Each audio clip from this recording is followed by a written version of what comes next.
Hi friends, இந்த works வந்துட்டு பார்த்தீங்கன்னா கஸ்டமர் வந்து ஸ்டார்டிங் ட்ரபிள் 2-3 கேரேஜ்க்கு வந்து போயிட்டு வந்துட்டு பட் எனக்கு ப்ராப்பரான சொல்யூஷன் கிடைக்கலன்னு சொல்லிட்டு நம்ம வீடியோ பார்த்து நம்ம கிட்ட எடுத்துட்டு வந்தாங்க.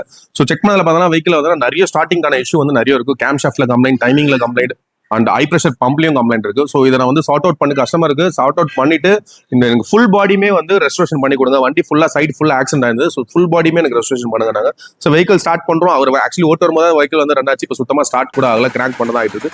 ஸோ இந்த நீங்க வோக்ஸ்வேகன் பொறுத்த வரைக்கும் நீங்க என்ன ப்ராப்ளம் வந்து என்ஜின் சைட்லயோ இல்ல வந்து எலக்ட்ரிக்கல் சைட்லயோ எலக்ட்ரானிக் சைட்லயோ எதுவாக இருந்தாலும் நீங்க தாராளமா நம்மளை கான்டாக்ட் பண்ணலாம். அண்ட் ஆட்டோமேட்டிக் கியர் பாக்ஸ் சைட்ல ஸோ கம்ப்ளீட் இதுக்கான காம்பனன்ஸ் நம்ம கிட்ட இருக்கு. அண்ட் ப்ராப்பரான வந்து ஓஎம் டூல் நம்ம கிட்ட இருக்கு. ஸோ எந்த ப்ராப்ளம் இருந்தாலும் நம்ம 100% வந்து வெஹிக்கிள ஸ்டார்ட்டே பண்ண முடியாத வண்டியா இருந்தாலும் நம்ம ஸ்டார்ட் பண்ணி கொடுத்துடலாம். ஸோ உங்களுக்கு ஜெர்மன்ஸ் வெஹிக்கிள்ல இந்த மாதிரி ப்ராப்ளம்ஸ் ஏதாவது இருக்குன்னா தாராளமா நம்ம கான்டாக்ட் பண்ணுங்க. அண்ட் பார்ட்ஸும் நம்ம கிட்ட அவைலபிலிட்டி இருக்கு. ஸோ இந்த வெஹிக்கிள் வந்து நம்ம ஸ்டார்டிங் பண்றது மட்டும் இல்லாம 0 ஃபால்ட் கோட்ல பண்ணிட்டு அண்ட் ஃபுல் பாடியுமே பாத்தீங்கன்னா ரெஜிஸ்ட்ரேஷன் பண்ணி தர போறோம் வித்தின் நமக்கு வந்து ஒரு 20 days டைம்குள்ள. ஸோ உங்களுக்கு இந்த மாதிரி ப்ராப்ளம் இருக்கு, நீங்க வந்து ரெக்டிஃபை பண்ண முடியல, தாராளமா வந்து ஒன்ஸ் நம்ம கேரேஜ் வந்து விசிட் பண்ணுங்க. அண்ட் இந்த மாதிரி ஆட்டோமேட்டிக் கண்டக்ட் நம்ம பேஜ் ஒரு ஃபாலோ பண்ணிக்கோம்.